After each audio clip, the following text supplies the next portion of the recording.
Hello again, I'm Dr. George Simon, and welcome to another edition of the new Character Matters program. This is the program where we talk about all things related to character and character growth and development, and especially the problems that we experience these days, primarily because of the character crisis that we've been in for several years now.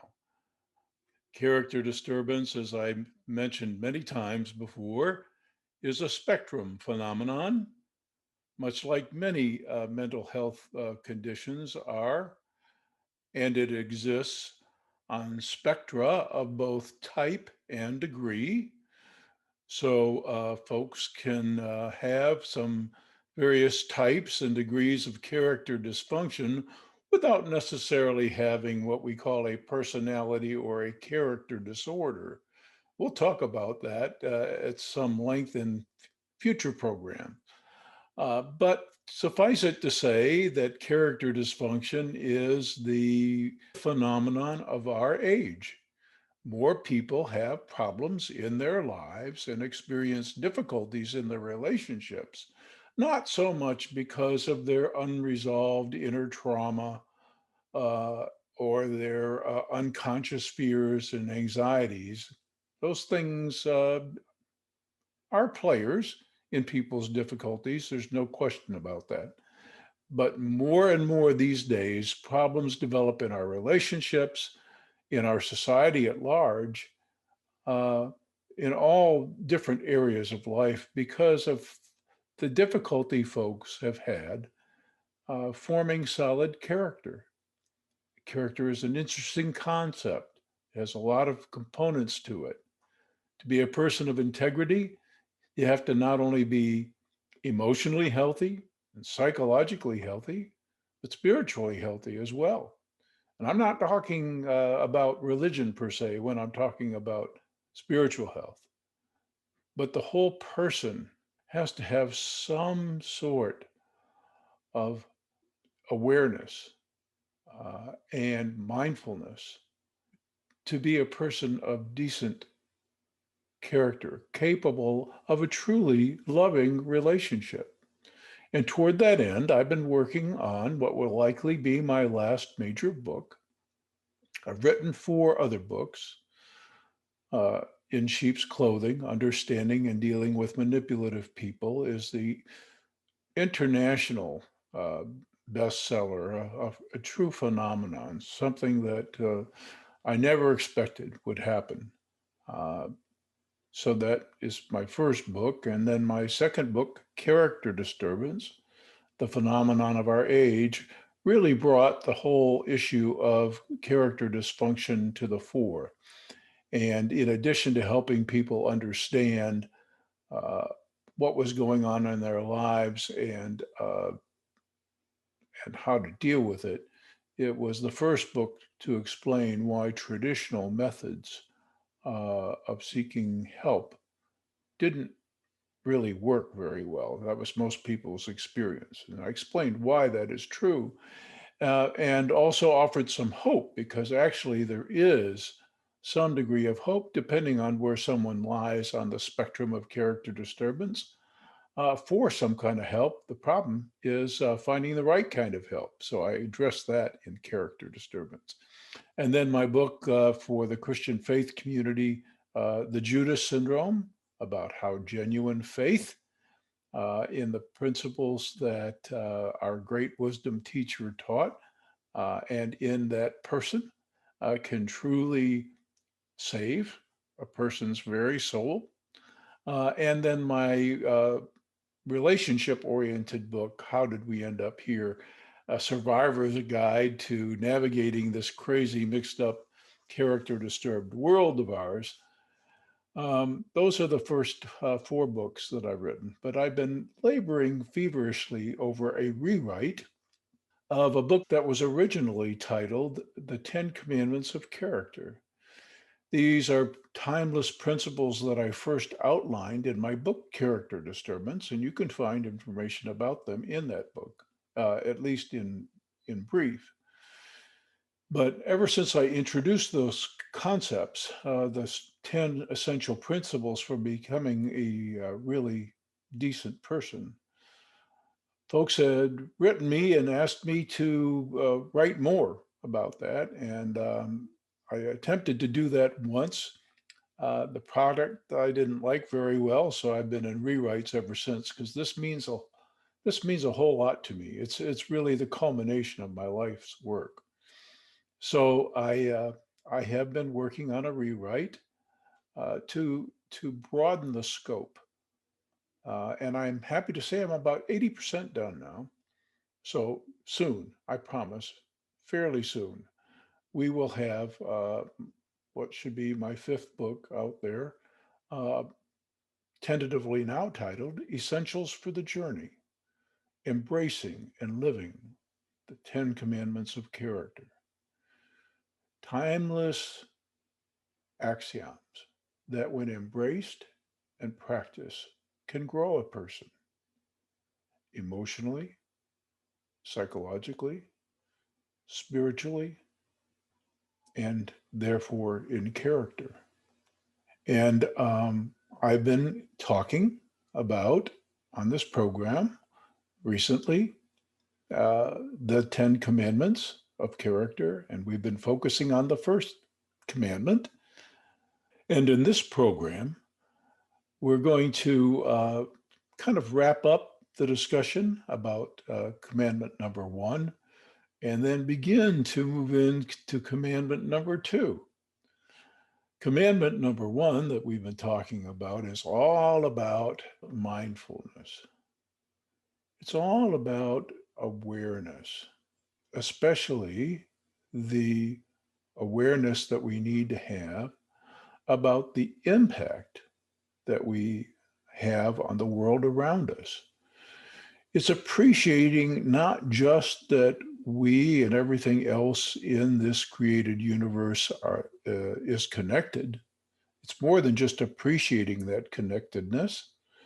It's understanding just how we are all connected, what that interconnectedness really looks like within the bigger picture, and why and how every single decision that we make, every action that we take has impact.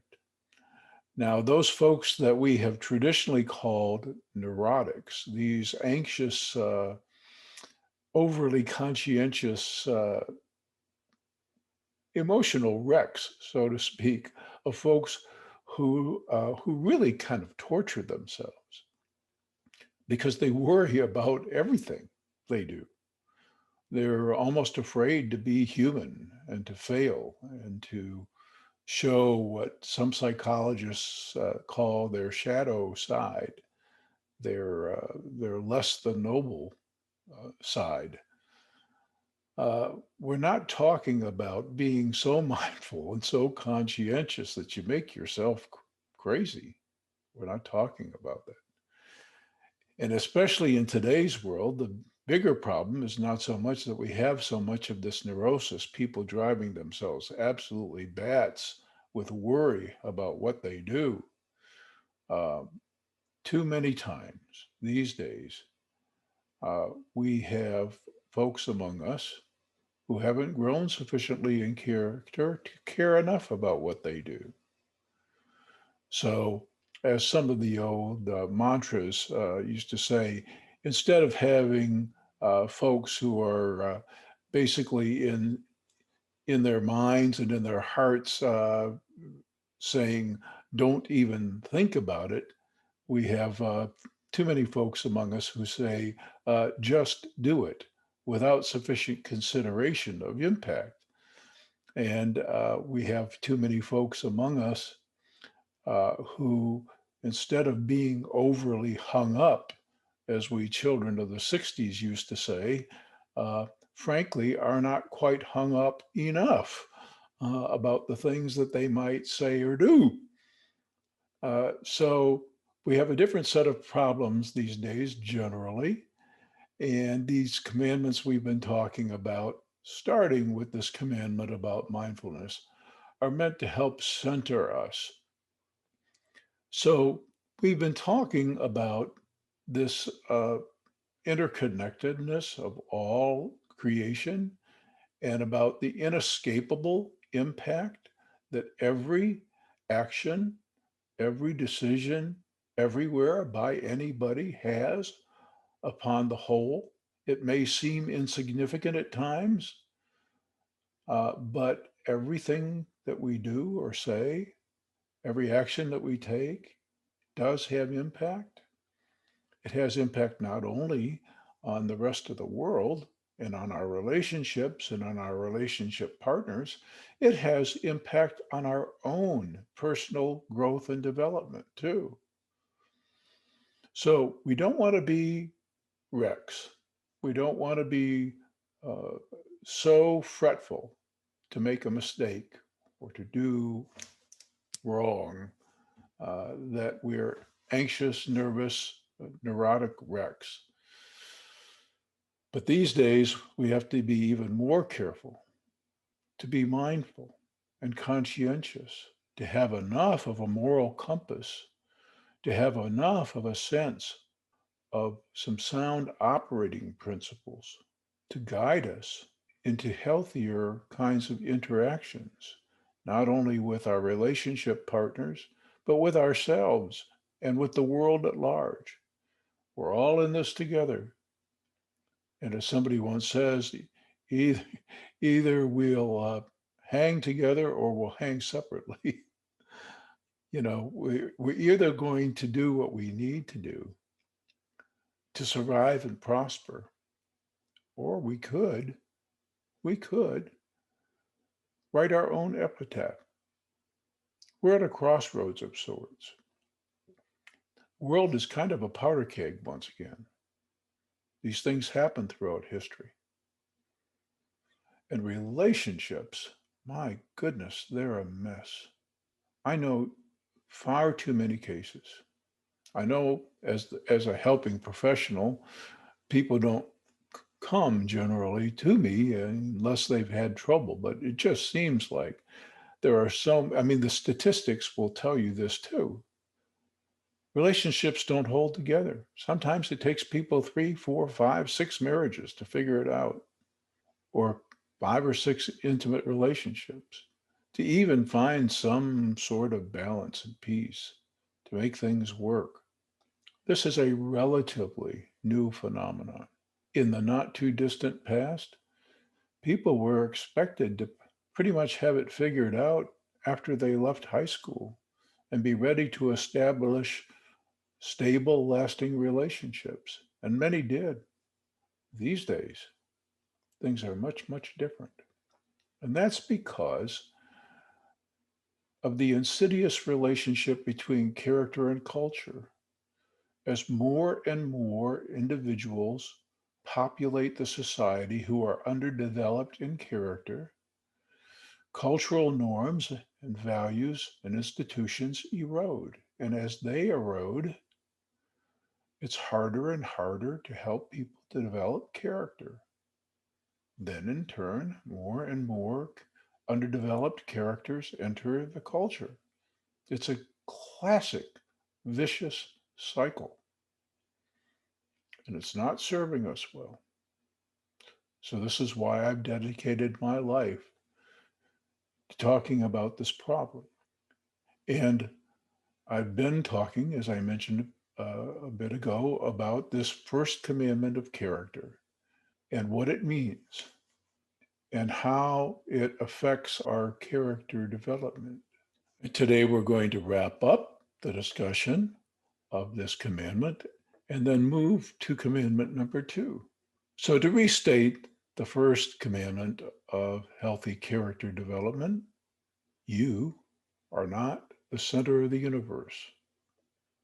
Whether you know it or not, or fully appreciate it or not, you're but a small part of something much bigger than you can possibly wrap your mind or heart around.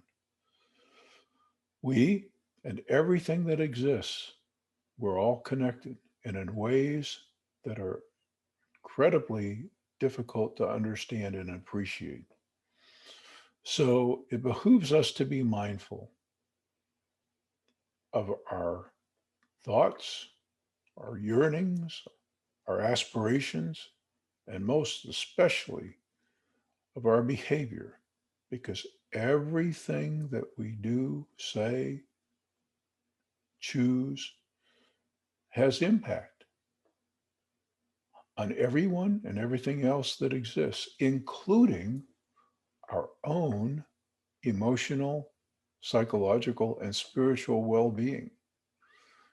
There isn't a thing that we can do or say that doesn't have impact on us as well. So the first commandment is all about being aware, taking that time to stop and think just a little bit. So many times when I've been counseling, especially couples, I'll take a step back and I'll say to myself, not out loud, of course, did that person not just hear what they said? Did they not see what they just did in their encounter with their relationship partner here in my office? Did they not understand the bitingness of that comment that they just made? Did they mean to hurt? Were they oblivious to the hurt? Some things that you say have enough impact that it's impossible to undo the damage completely. I've heard people who claim to love each other, I've heard them say things to one another that I can't imagine that someone who has true regard for another human being would say. And once out there, you can't take them back. And even if a person says they're sorry, without proper contemplation or without the willingness to do the inner work necessary, the person is certain to do it again. And these things have impact. They destroy relationships. They leave lasting impressions on the human heart. They hurt. And in response to that, wounded people will do many things. Sometimes they become numb. Sometimes they develop bitterness. Relationships fall apart because people allow themselves to do and say things without sufficient mindfulness about the impact. This is so important to realize. Now, this commandment goes along with the others. As I mentioned before, all the commandments that I have been talking about and will be talking about work together. They're not in any kind of real chronological order as far as importance goes. And it's not that you have to master one before you can master the other. You really can't master any without mastering to some degree some of the others as well. They all work together. They all work together to help grow a person in character, in integrity. And the first commandment is followed by another. And the second commandment goes like this. Remember, you're not really entitled to anything. Your very life, every breath you draw is an unearned gift. Strive, therefore, to be grateful. Demonstrate your gratitude by recognizing and honoring the debt you owe and the obligations that come with that, working to make the world a better place. This is really important. A researcher, a famous researcher, studied individuals for years who displayed the most serious character disturbances of all.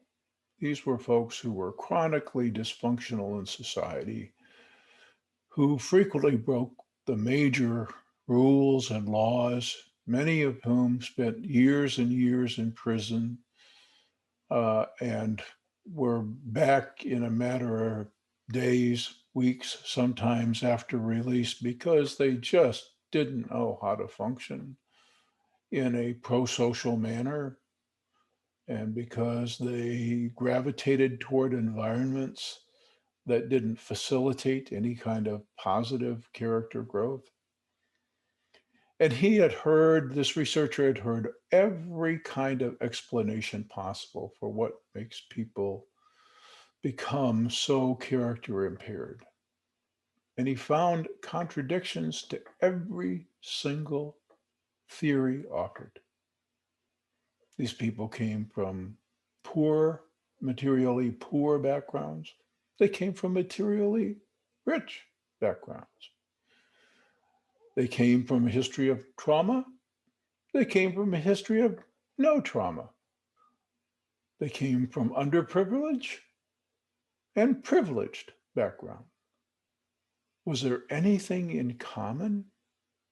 Was there anything that all the folks who were so severely dysfunctional shared?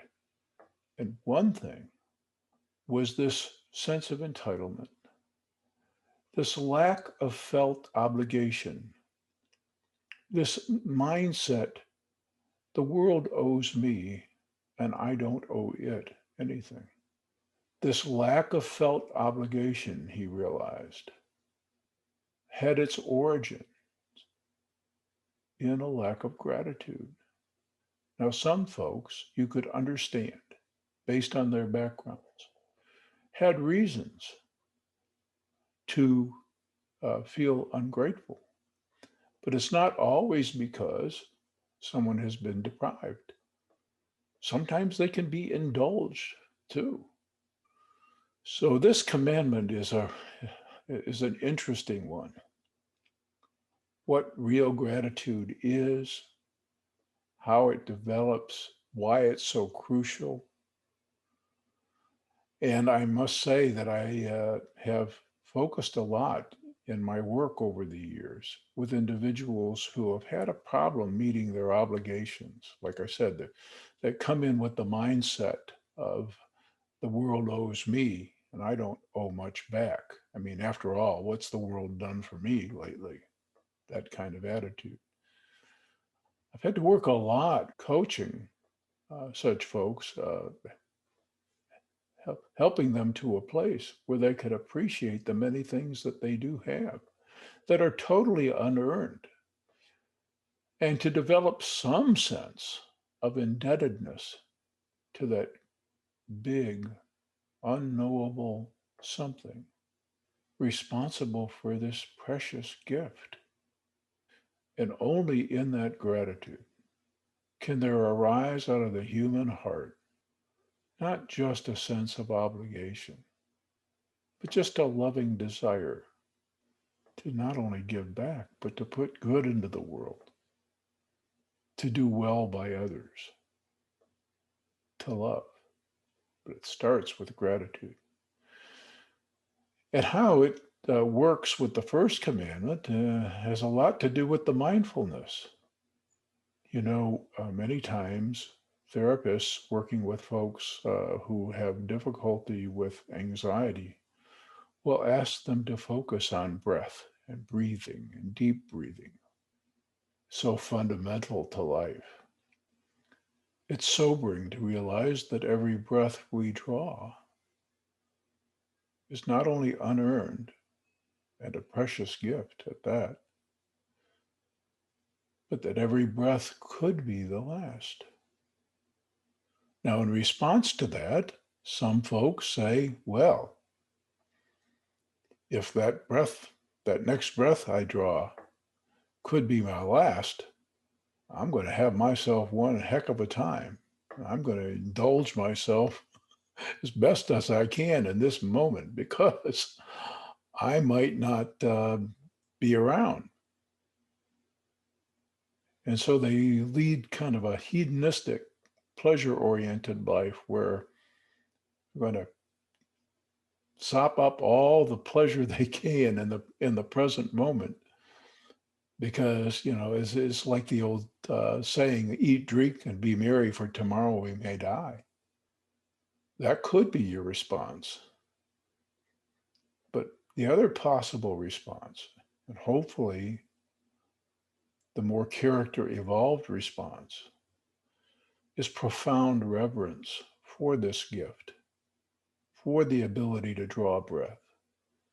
For when we're inhaling, we are taking in the love of the universe that granted us this gift. And what character is all about is in what we exhale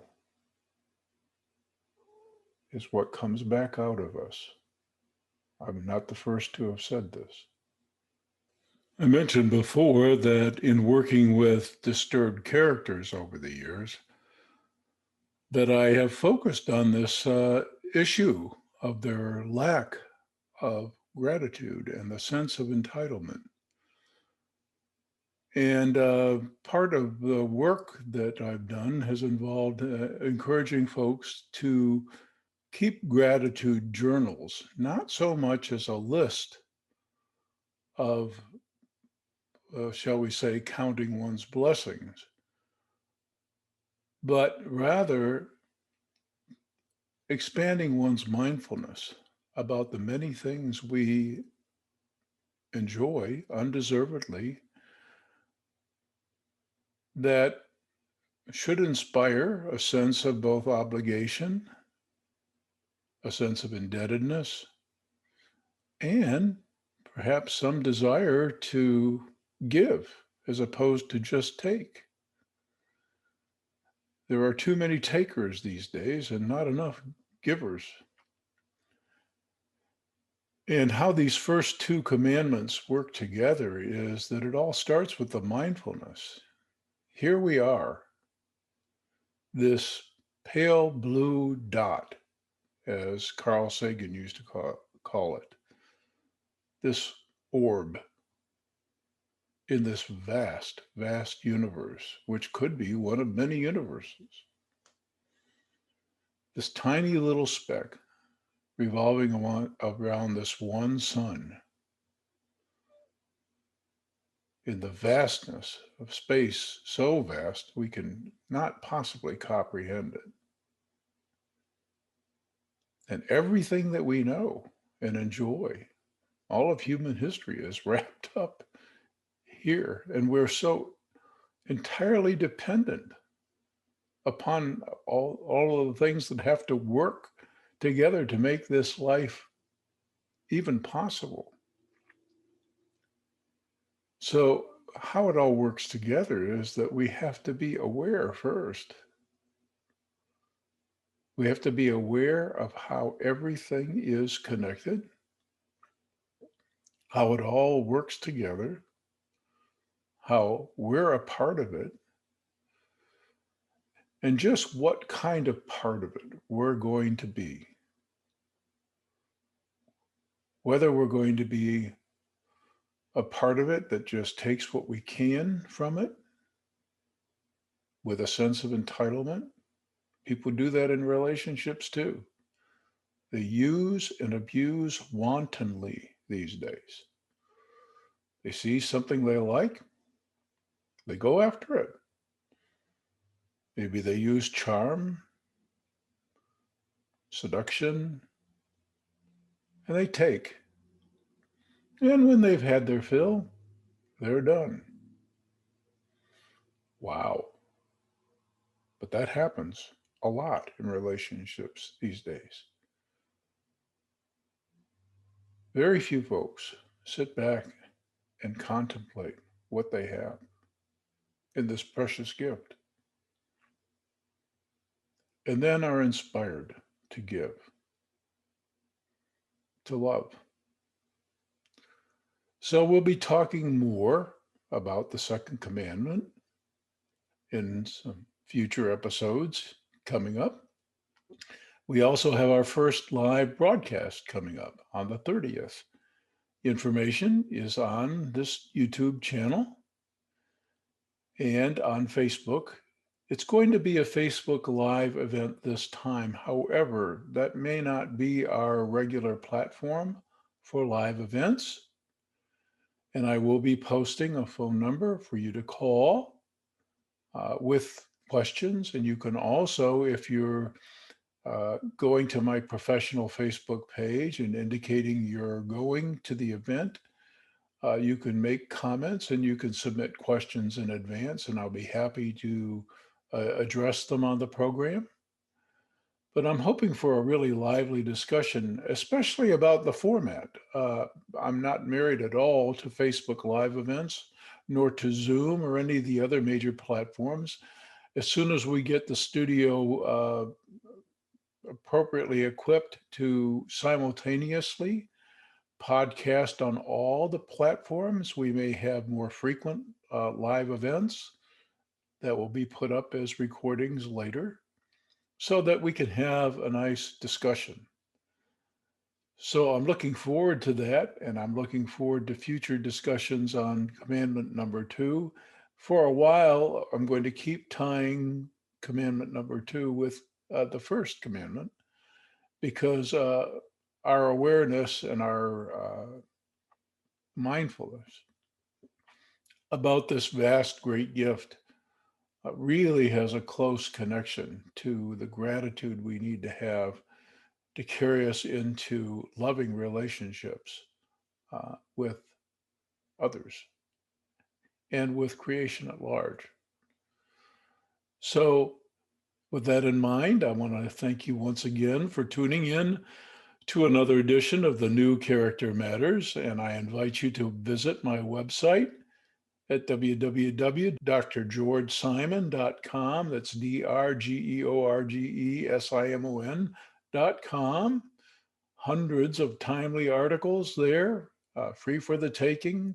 Information about workshops when they'll be available again. By the way, because live workshops ended with COVID-19's emergence, many of them were live streamed and recorded, and there were special sessions recorded. And if you go to the PESI website, PESI, you can avail yourself of all day long workshops. So whether you're an individual just wanting to learn more, or you're a mental health professional trying to navigate your way through the sea of character disturbance and to help people in the right way who have been in troubled relationships with disturbed characters, you can find the workshops there at the PESI website. That's PESI.com. And you can also find information on my website about the consultations I offer, collateral consultations with therapists who are not particularly familiar with the methods and the approach necessary to deal with character dysfunction, and individual consultations. This is not therapy or assessment per se, but rather a chance to expand upon and focus upon the principles that I write about not only how to deal with those irresponsible characters in your life, but also how to grow yourself and become more empowered. So you can find all that information on the website. And then, of course, you can find plenty of information on my books, readily available on Amazon and several different platforms.